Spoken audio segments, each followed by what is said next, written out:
Is JMU going to finally have a chance to win that Sun Belt championship? It's Locked On Sun Belt.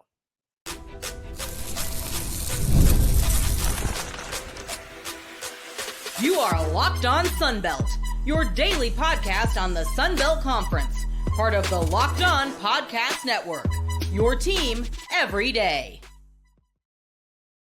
All right, Dave Schultz, Locked On Sun Belt, your teams every day. Today's episode brought to you by Game Time. Download the Game Time app, create an account, and use code LOCKEDONCollege for $20 off your first purchase. We continue with our feature, The Belt Beat. We bring on the Daily News and Record, Shane Metlin, also from the Fun Belt podcast. We talked the JMU Dukes. They have been oh so close, of course, winning the division twice, but could not compete because they were moving from FCS to FBS, so they couldn't play in the Sun Belt Championship. And then they fell just short last year, and so they will try again. They are picked to win the East. Who is the starting quarterback? Will Alonzo Barnett III be healthy? Will Matt Sluka be able to complete more than 50% of his passes? We know he can run it. All right, so that's the big question.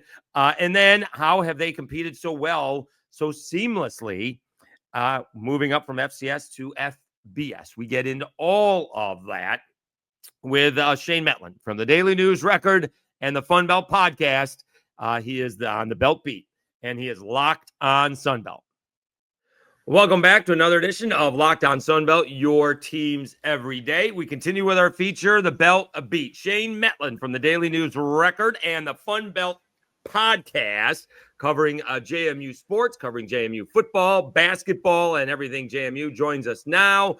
Shane, thank you very much for your time. Will the JMU Dukes finally play for the Sun Belt Championship? They were barred for the first couple of years because their move up from FCS to FBS, and then they fell just short last year. They are picked to win the East. Will they finally compete for that Sun Belt Championship this year?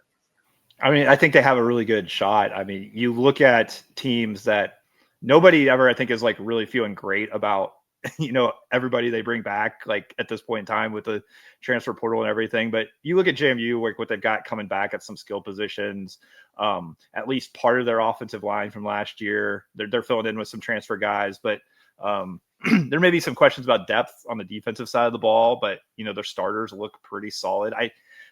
They're the favorite in the East for a reason. And, I don't know that any of us have done a great job of picking who is going to win the East here the last few years. Even the years JMU did win it, but weren't eligible for a championship game. So it's hard to say like definitively, yeah, this team's going there. But like, I understand the optimism when you see what they have, when you've seen them practice a little bit. And, just kind of like the fact that some places like App State, Marshall are rebuilding. Coastal's right. Kind of still in the middle of a rebuild. I think Georgia Southern's probably going to be pretty good, but ODU I think could surprise some people. But I think there's a reason JMU is the favorite, and we'll see if they can kind of live up to that. Well, I think some of that is reputation. All right. And we do need to find out how healthy. That goes to the next question. How healthy is Alonzo Barnett III? And we'll get into that story here in a minute. But do we know how healthy he is? We have some ideas. We're getting more and more. Like we're let into certain parts of practice and we don't see everything. They've had some scrimmages, but I don't think he's really been cleared to take hits in those kind of situations. I don't know if any of the quarterbacks are getting hit much in practice at this point, but he's still wearing a red jersey, but he's out there. He's taking reps. He and Matthew Sluka both like take reps with the first string. He looks good throwing the ball. He looks good running and cutting, even with a brace on his knee. So it'll be interesting. There's no announcement. I don't know if they've ever said when they're going to really announce a starter. And, they opened the season with Weber State. That's their one FCS opponent. It's maybe their one kind of, if there is such a thing as a gimme, because, they struggled against Gardner-Webb last year. That's a game where maybe even if he's not the starter week one, I don't know if that necessarily means that he won't be down the line if he's healthy. So it's a big question. Obviously they brought in Matthew Sluka and Camden Coleman. I think Sluka's probably the guy who will get the start if it's not Barnett, and his history, his track record's pretty interesting, but I think there's a real chance Barnett does play this year. But we haven't been told definitively, but he does seem to be like maybe ahead of where they probably expect him to be this close to the season starting. Yeah, we're talking with Shane Metlin, Daily News Record, and the Fun Belt Podcast, Locked On Sun Belt, your teams every day. We're on the Belt Beat covering, or thrilled to have the beat writers who cover the teams in the Sun Belt. That's the thing about the schedule. You bring up Weber State, but we're going to find out a lot about JMU very, very quickly here. After Weber State, they're coming to me. It is, they're coming to Louisville, and then Liberty, and then Georgia Southern. So whether we find out what's going on in the Sun Belt per se, although Georgia Southern's there, we're going to find out, because people are talking about, can the Sun Belt qualify for, the playoff? We're going to find out very quickly, way before October, if JMU is going to be in the playoff mix because of that schedule in the first 4 ball games. Yeah, we really do. That Liberty game I think is going to be, really interesting because, they slipped into BCS, not BCS, but the New Year's 6 bowl slot a couple of years ago. When JMU was, 11-1 and wasn't eligible, like they probably would have been in the mix then. So there's a little bit of that like in-state rivalry and that mixture all in there because of that. Even though they haven't played in a while. So that's going to be a heated matchup.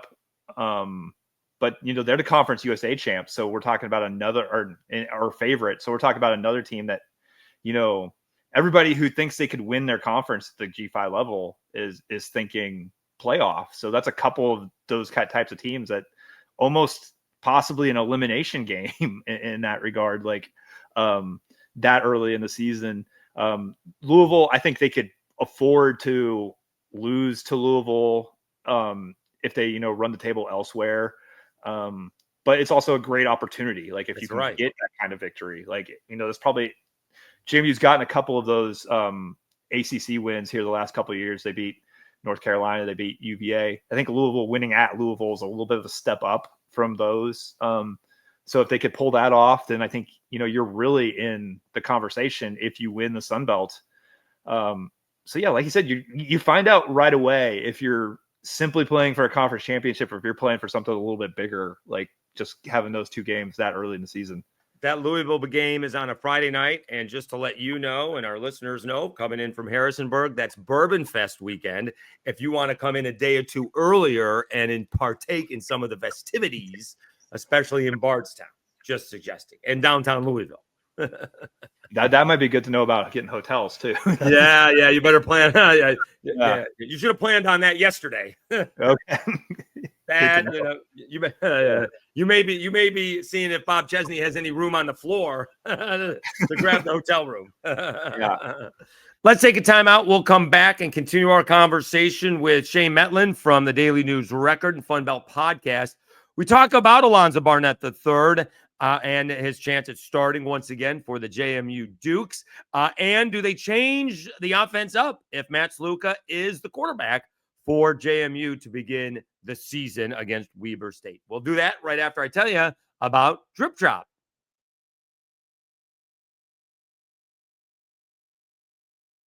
If you're trying to stay on top of your routine, whether that's workouts, long days on campus, or staying focused through back-to-back classes, hydration is where it all starts.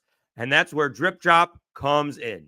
DripDrop is doctor-developed and scientifically proven for fast hydration. It uses the perfect balance of sodium electrolytes and glucose to help your body absorb fluids quickly, delivering 3 times the electrolytes and half the sugar of leading sports drinks. All right. I have to use it because I'm giving tours inside those warehouses, and it gets really, really hot. All right. It comes in these nice packages. All right. And then easy to pour and put into your bottle of water. No. And it's big time to stay hydrated throughout the day. Right now, DripDrop is offering the Locked On listeners 20% off your first order. Just head to DripDrop.com and use promo code LOCKEDONCollege. That's DripDrop.com, promo code LOCKEDONCollege for 20% off. Stock up now before the heat hits hard.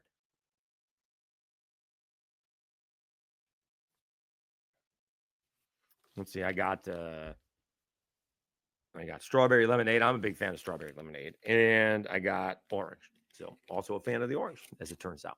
All right, Dave Schultz, Lockdown Sunbelt, your teams every day. We continue our conversation with Shane Metlin. He's on the Belt Beat, covering the JMU Dukes for the Daily News Record and the Fun Belt podcast. And we talk about Alonzo Barnett III. Story kind of got lost. We'll talk about that here next with Shane Metlin as he is Locked On Sunbelt. We're talking with Shane Metlin, Daily News Record, Fun Belt podcast, Locked On Sunbelt, your teams every day. I feel like Alonzo Barnett III, his story gets lost because Jordan McLeod was the player of the year. And then Michael Green was the player of the year. And Ben Woldridge was going to be the player of the year. But Alonzo Barnett III had just a tremendous season last year after he won the job coming out of camp a couple years ago. And for lack of a better term, and maybe I stole this from you, I don't know, he seemed to have stage fright trying to complete a pass. I think he went 3 for 11 in his opening game of 23 and was pulled for Jordan McLeod, who went on to win Player of the Year in the Sun Belt and ended up transferring to Texas State. Tell us the progress and what an incredible story, because Alonzo Barnett III had a fabulous year last year for JMU. Yeah, and I think, the talent was always kind of there. Like you said, he won the job coming out of camp 2 years ago for a really, really good JMU team. And like Jordan McLeod obviously had success once he was put there, and he was really expected to come in as a transfer from Arizona. And, I don't think anybody really expected Barnett to even really challenge him for the job. And then he wins it in camp, obviously showed something during those early practices to convince Curt Cignetti to start him. But then, whatever it was, like his performance in that game, his first career start was just not really indicative of anything else we've seen from him. And whether it was, mental stage fright, yips, I think, somebody described it as that like kind of thing.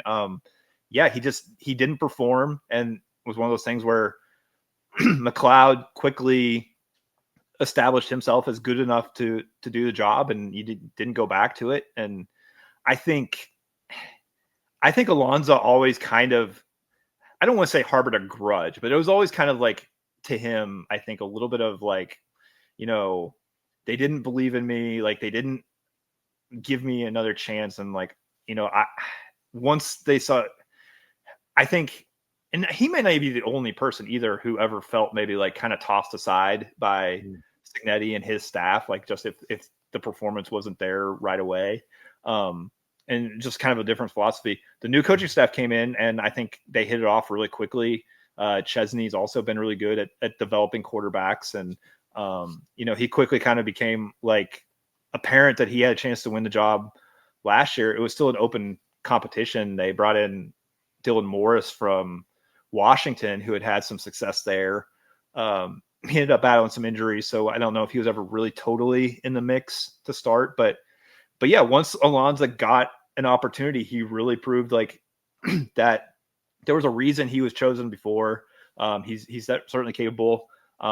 He's not perfect quarterback. I mean, he's still got some of his flaws. Like, he'll sometimes maybe struggle with some passes across the middle, things like that. He throws a really nice deep ball. He's mobile. We'll see how mobile he continues to be coming off the knee injury, but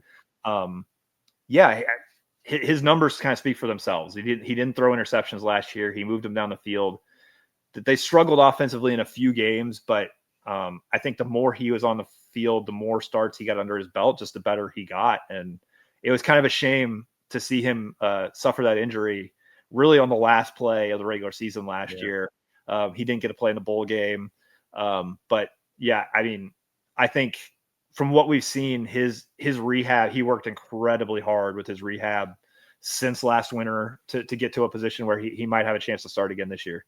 And from my understanding, he struggled out of the gate, and Bob Chesney said, don't worry about it. You're my starting quarterback. All right, go out there and play.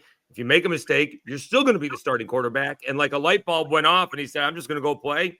Something happens, I'll come back and make the next play. Yeah, I mean, he didn't look entirely comfortable the first half of last year against Gardner-Webb, and they really snuck that one out.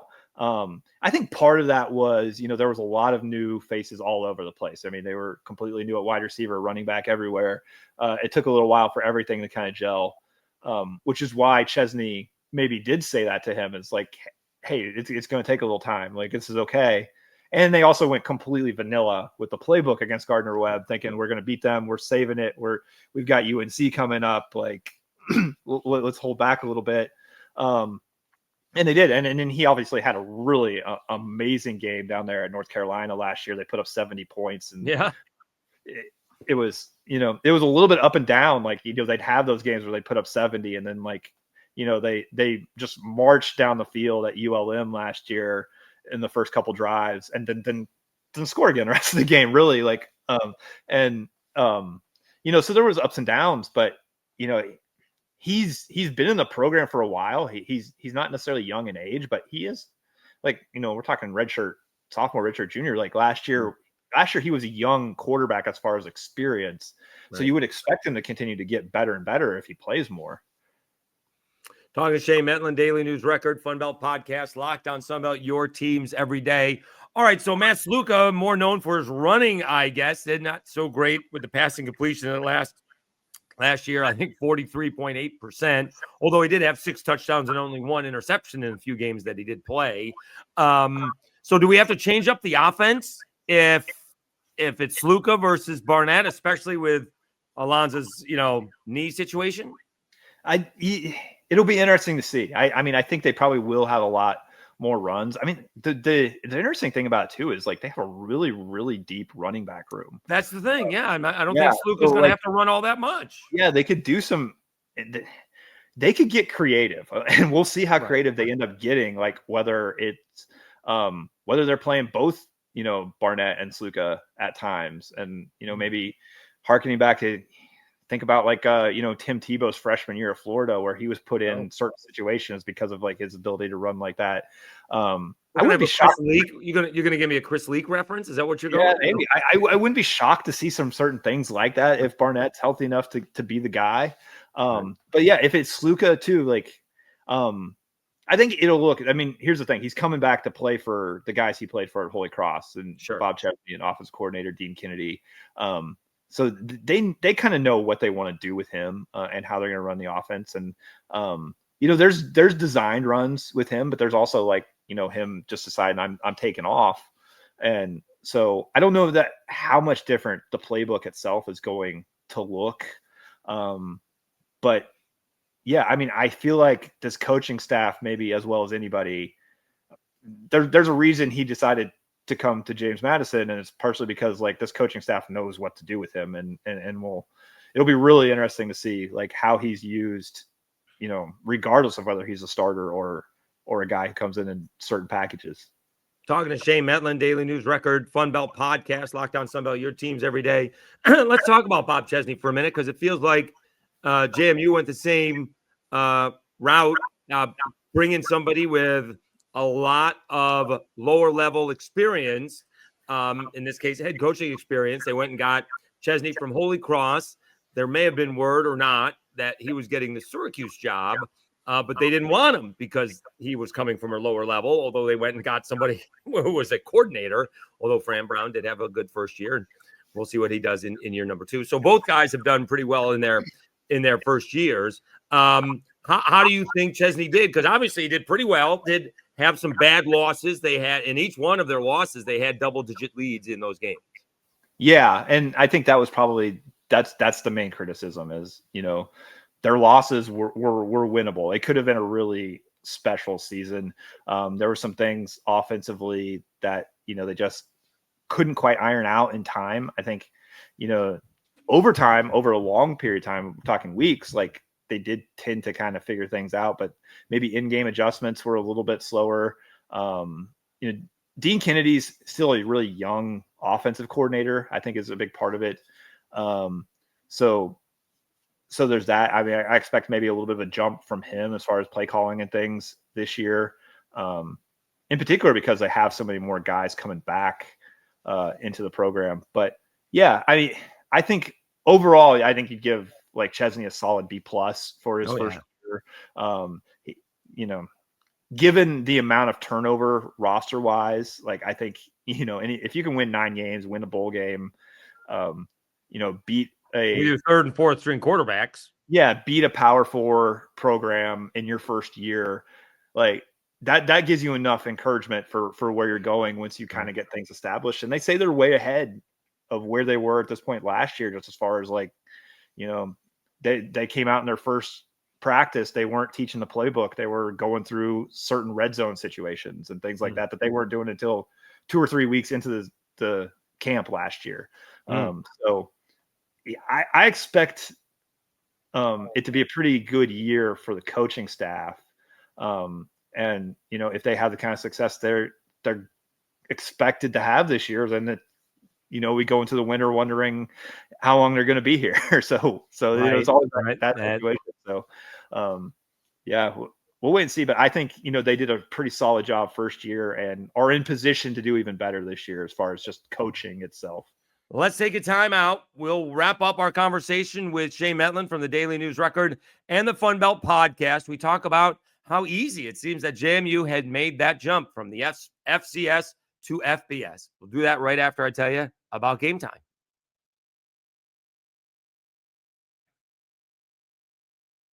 Have you ever decided at the last minute to head to a ball game with friends and family?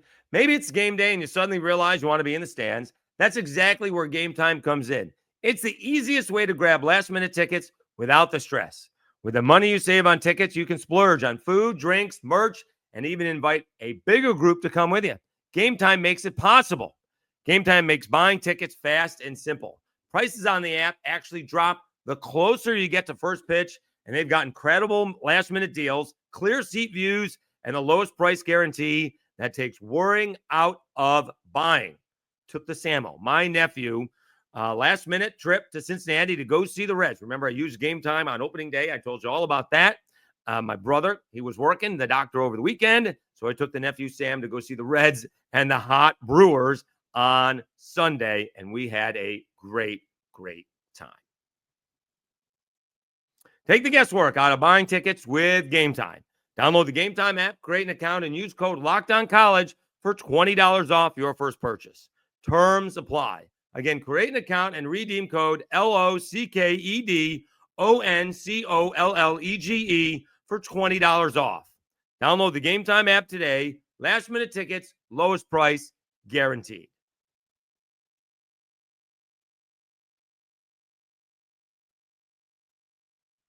All right, Dave Schultz, Locked On Sunbelt, your teams every day. Let's wrap up our conversation with Shane Metlin from the Daily News Record, talking JMU Dukes and how they've made that jump so easily from FCS to FBS and how much he enjoys and JMU enjoys being in the Sun Belt. Leave it to Metlin to start those Bob Chesney off to, Arkansas rumors already, or Auburn rumors. Leave it to Metlin to do that. We're talking to Shane Metlin, Locked On Sunbelt, your teams every day. All right, we got him on the belt beat. Let's talk about JMU's successful jump from FCS to FBS. Obviously, it's been incredibly successful. Curt Cignetti had them ready. Facilities were ready. I mean, where are they talking about getting an indoor? Arizona State doesn't have an indoor facility yet. They're talking about that, right? Dillingham is mocking their program that they don't have an indoor facility, and an 11th ranked team deserves one. JMU, I believe, has an indoor facility, right? The Cajuns have an indoor facility. Others have indoor facilities, and Arizona State doesn't. So they were ready. How impressed have you been that they've been, it seems so seamlessly, I'm not going to say that word again because I said it the second time, not right the first time, that they have competed so well in the Sun Belt? Yeah, I mean, I think it goes back like even to 2013 when they considered making the FBS jump back then, about the time that App State, Georgia Southern, some of the other schools did. And, they looked at things, they looked through like their plan. And they really, I'm not sure what conference they necessarily would have jumped. They definitely had conversations with the Sun Belt at that point. And really like the decision was, hey, let's wait and see if there's another kind of cycle of realignment. Let's try to build up our facilities a little bit more. Let's build up our fundraising or, budget things. They went and built a brand new basketball arena. I think that was, in parts hoped for. I don't think there's any remorse that they're not in the American right now, but when they built that basketball arena, they were thinking okay, maybe we could get into a conference like the American if we have these kinds of facilities and this kind of budget. So there was just a conscious decision to wait and come in ready to compete rather than kind of rush into FBS just because there was a spot available. If they'd have made a jump in 2013, I don't know how successful they would have been the first few years, as opposed to, by the time 2021 rolls around and we're talking realignment again, they had some fans who were dismayed. They think we're never going to get out of FCS. This is getting boring. Even the early round playoff games didn't sell a ton of tickets, and regular season games some were selling out, some weren't.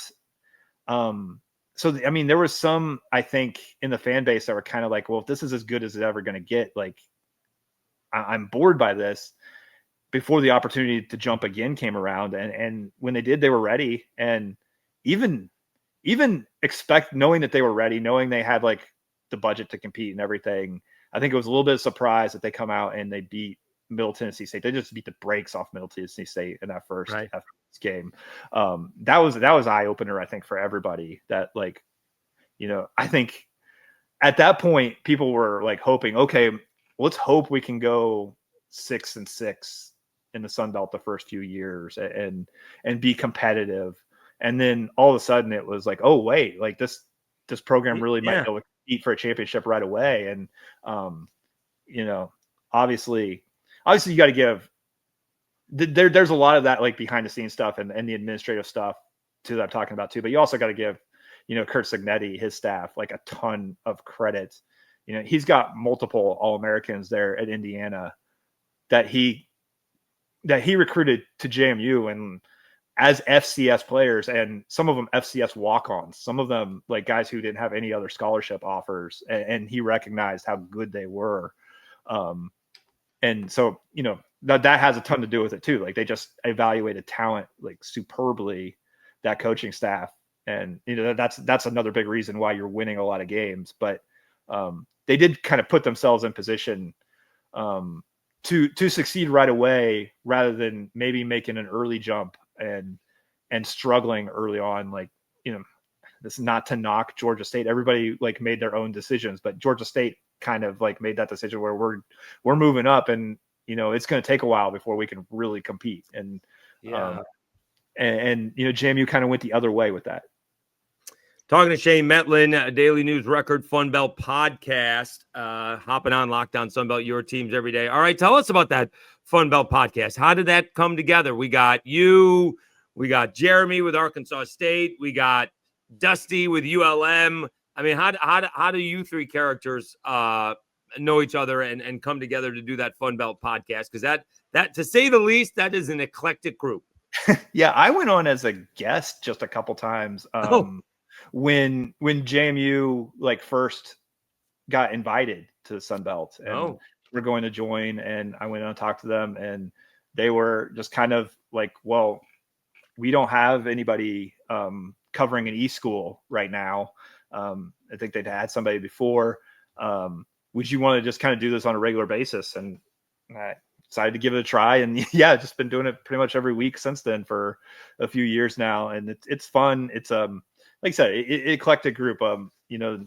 It's a fun one, and the idea, especially with Jeremy there, don't take ourselves too seriously during that 30 minutes to an hour that we sit down and talk about it. The Jeremy not taking it too seriously, and then you have the intense Dusty taking it way too seriously. At times, yes, Dusty to take it a little more seriously. But I do like the vibe of the show, just to kind of talk about it in a more fun, casual way. And because obviously they run their own team specific blogs, and can admit to being fans of the teams that they cover and everything. And I'm working for a daily newspaper. It's a little bit different. Like, Sure. it's what I have to do each day. And it's kind of fun to just sit down with them every once in a while and like, yeah, make some jokes that you can't like make in the newspaper and take it a little bit less seriously and like kind of have a casual fan type vibe to it. Like that's a good change of pace for me.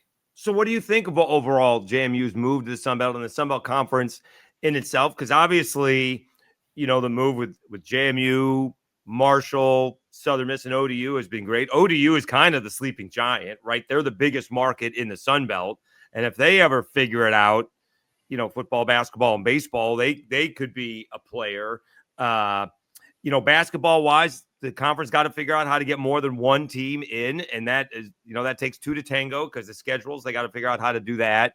Baseball is always pretty solid. They get 3 or 4 teams, and the team just played for the national championship. So that's pretty cool. And, talking to the commissioner, he expects and hopes, I guess, that a team is playing in the college football playoff. And, there are, with the schedule this year, and this is, I guess, the way we'll wrap it up, with the JMU, the Cajuns, ODU, Arkansas State, there are teams that have, those Power 4 schedules. Should they win it and run the table, and maybe JMU loses to Louisville, like you said, they could find themselves playing in the college football playoff.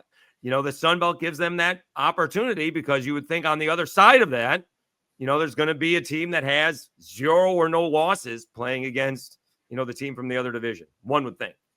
Yeah. I mean, and it's been that kind of, I don't know the word I'm looking for, but it's been tough on the Sun Belt to a degree because of how deep the conference has been.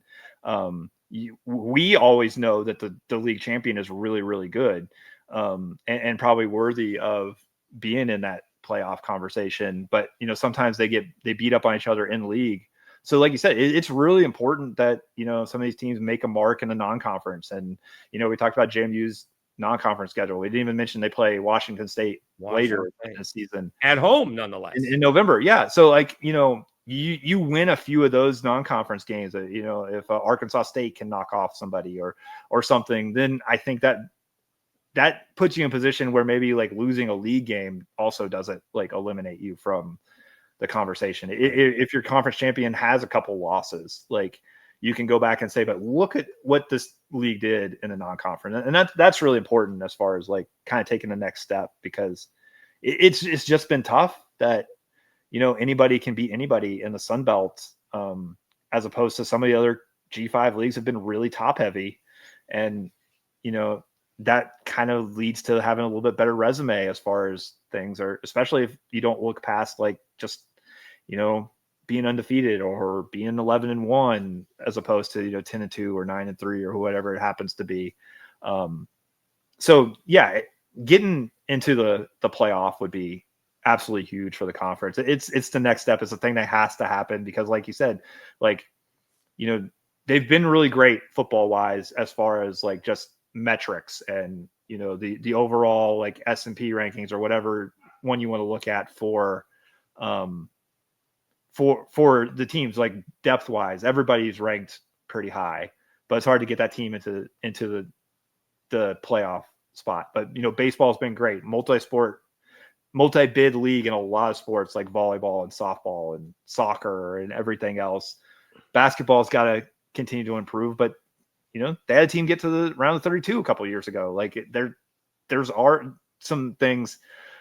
This was a down year for basketball, like last March, but on the whole, the Sun Belt's looking really good. And I think everybody who made the move to join the conference, kind of going back to your original question, is glad that they did. And, JMU in particular is, really glad to have made the move and found a conference where they fit so well and have these rivalry games. Like I said, their fan base was getting really bored with FCS, and, not just because it was FCS, but also because like, if you work in an office building in Richmond, you don't go in there and like talk trash to like the guy down the hall who went to Maine. Like they're just not there, but the ODU fans are there. The App State fans are there. Even in my neighborhood, I see people like with Coastal Carolina, like stickers on their car or Marshall and stuff. And you just didn't see that when JMU was playing at the other level. So like just the engagement with other fans, keeping people interested in everything. It's been a huge payoff by joining the Sun Belt.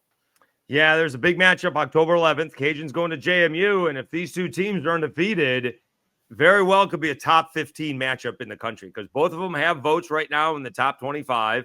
And if JMU beats Louisville and the Cajuns beat Missouri, they'll both be top 25 teams. And a couple of more weeks of wins and everyone else beating each other up, they'll be top 20 teams, maybe top 15.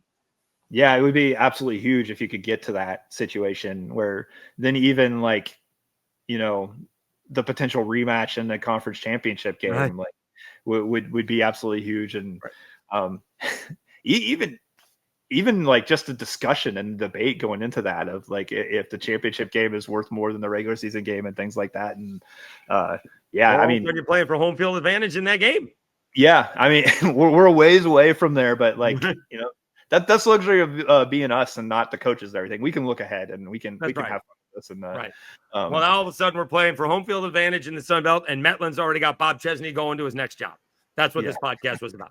Yeah. He's Shane Metlin from the Daily News Record, Fun Belt Podcast, hopping on Locked On Sun Belt, your team every day. We're doing the Belt Beat, talking to the beat writers that cover the Sun Belt. Really appreciate your time, Shane. Thank you so much for hopping on, and hopefully we will see you during JMU coming to Louisville, and maybe we'll get to partake in a little Bourbon Fest that weekend. That sounds really good.